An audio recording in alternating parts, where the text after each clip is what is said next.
Guys, good morning. It is Wednesday morning and I just finished meditating. And as usual, guys, I'm having my lemon water. I don't know if y'all can see it. My lemon water. And I'm about to have a chat because I just finished meditating. I just finished downloading a lot of things. As I was meditating, I was brought to Matthew 16:9-11, which I'm going to add to this video, guys, because one thing about me, I don't remember things clearly, but I remember the idea of things. That's how my brain works. I wish I had photographic memory. Actually, no, I don't wish I had photographic memory. There's just some things I don't want to remember and erase for the rest of my life. So, from the scripture, from what God was sharing with me, what I can remember is there is a verse where God is talking about providing loaves of bread. And he is reminding the Pharisees, I think, that, he's provided before, so why are you worried? And remember, this week is about consistency and birthing results. And consistency can be a bit hard at the beginning, especially when you're not seeing results, right? So remember, I also brought back how God reminded me of how I was consistent in other areas and how I managed to tackle the challenge with grace, even though the process wasn't very nice. And then the next scripture is God talking about yeast, not to get carried away by yeast and all that. So yeast back then was a metaphor for something that makes things grow, right? And he was talking about the influence and the teachings that people used to teach back then, not to get carried away by what they see.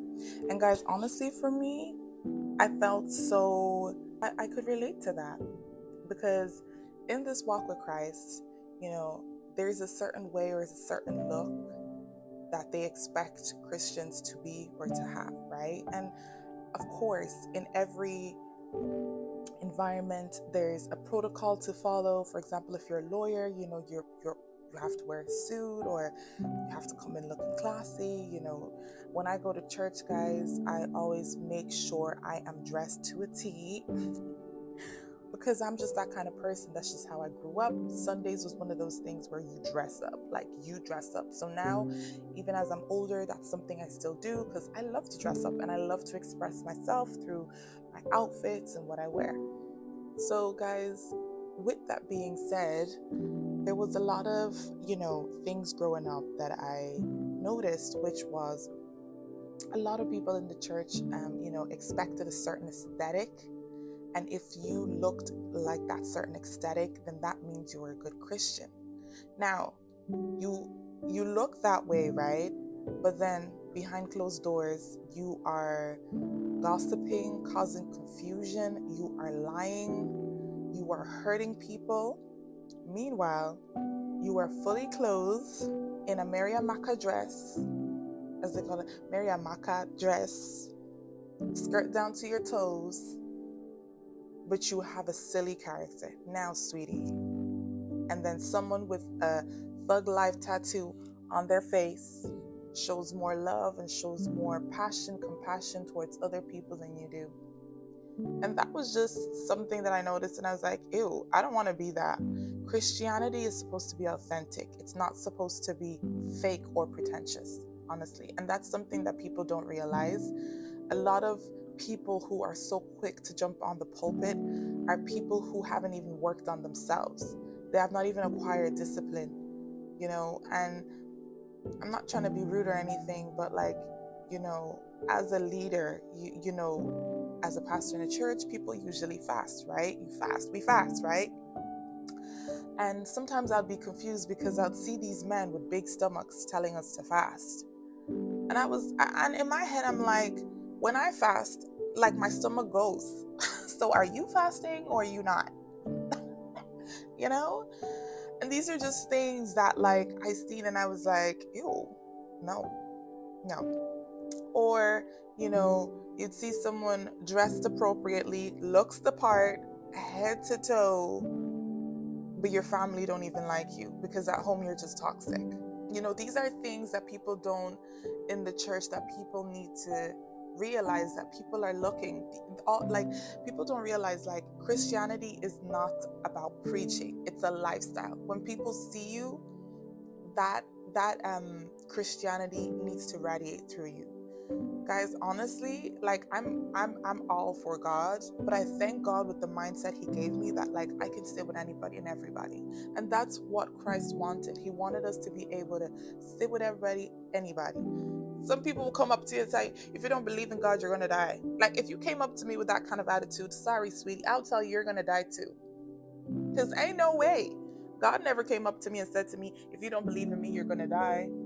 Instead, what he did with me was, he showed me love. Okay, through every step, through every stage of my life, he has shown me love, guys. Because some of the things I've done, which is not, well, Christian appropriate, in society, to society, it's not Christian appropriate. And God has still showed me love, and God still speaks to me like a regular person. We need to stop being carried away as Christians by what we see and tune in more to the spirit man, okay? And other people call it intuition. Tune in more to your intuition or the spirit man. There's so many people that I've met that are Christians, and I look at them and I'm like, wow, like, growing up, you wouldn't have been aesthetically pleasing in Christian society, but because our spirits are aligned, it's just like, wow, I feel safe and I feel home. That's how Christianity should feel. You should go to church and you should enter and you should be like, wow, I feel like I'm home. I feel like I'm whole. Christianity, from my experience, sometimes you leave church and you have a massive headache. You've just finished engaging with the most toxic people, toxic conversations. And then you're just like, God, I really do not like church. Like, I don't even want to be there on a Sunday. It's so important that you are in a church where leaders or people who are leading have done the work, have healed. Because let me tell you something. The reason why healing works, or how healing works, a little secret, a little tip that I've downloaded from the spiritual realm, is someone becomes a healer once they've healed themselves, okay? And not only that, they heal people in places that they needed healing themselves. So, for example, if you are a woman who was once broken or had a divorce, because you've had those emotions, because you've felt those emotions, once you've healed, you can also help other women heal who have felt those emotions or who are going through those emotions. Why? Because that is our job. Our job is to go through it and share the testimony and to live the testimony. I'm going to add the scripture for that as well, guys. But yeah, just something I wanted to share this morning that, God dropped in my spirit. Like, what people see, what we see outside, that's got nothing to do with what's inside. That's why working on yourself is so important. People are so quick to go out there and start jumping, speaking in tongues, and, oh, hello, daddy. Oh, daddy, pastor, daddy. Yet again, you're the fakest of them all, sweetie. Like, how does it work? We need to do better. This generation needs to do better. We shouldn't be carried away by what we see. Like, hey guys, I'm not even gonna lie. Like I said to y'all, like, I'm not a pastor, I'm not a leader, so I'm living my life authentically. I'm living my life true to who I am, and I'm gonna be true to myself. Guys, on a Saturday, like, sometimes I need to bust down to Sexy Red. And you know what? The more I listen to that kind of music, I realize, like, it's not even music that's bad for you. It's music that uplifts you. It's basically talking about women who know who they are, okay? I know some of her songs are a little bit crazy, but I don't let that pollute my spirit or stop my journey or anything, Even Lotto, guys, I'm a Lotto fan. Like, I listen to Lotto, okay? Sunday service. I just wanna know why she's so nervous. I'm a Lotto fan. Like, guys, I'm all for Lotto. I love Lotto. I listen to her because she talks about music, about women who know who they are, uplift themselves, and get to rocking, get to cracking. I love her. I love women who know who they are. And guys, back to the aesthetically pleasing about Christianity. I don't think people realize God needs Christians in different places of power, industries. So if you're a Christian and you feel like, oh, I need to be regular, just wear a shirt or a black dress head to toe, my dear, God is waiting for some Christians who will go and shake up the fashion industry, and you're busy trying to fit in because your auntie down the road said that you should not wear this, you should not wear that. Please. Destiny only chooses those who are bold. If you are bold and daring, destiny chooses you. And guys, as well, get to know God for yourself. Salvation is personal. Church, community, people, what we see, they're just a distraction. It's all a distraction, guys. It's all a distraction. If you are focused and if you know what you are called to do or called to say, you won't let all that get to you. When people come to you and say things to you, guys, people can come up to me and say, oh, Nesity, you shouldn't be doing this, you shouldn't be doing that.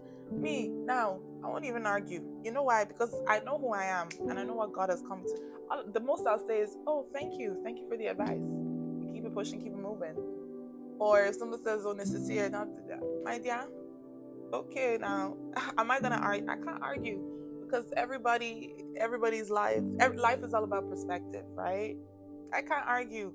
I'm so rooted in who I am. Before I will try and prove my point and try and blah blah blah. See, when you know who you are, there's no point in arguing. Don't even argue, my sister. Fruits speak for itself. The fruits speak for itself. Anyways, it's a Wednesday. I'm about to do some cleaning, get ready, and I'm gonna go for a walk later, guys. So yeah, what a lovely day to be alive, guys. And as well, like I said earlier on in my other videos, do something new and be consistent with it. You know what I've realized, like, on my channel, like, I don't really wear makeup because, yeah, like, I guess this is me.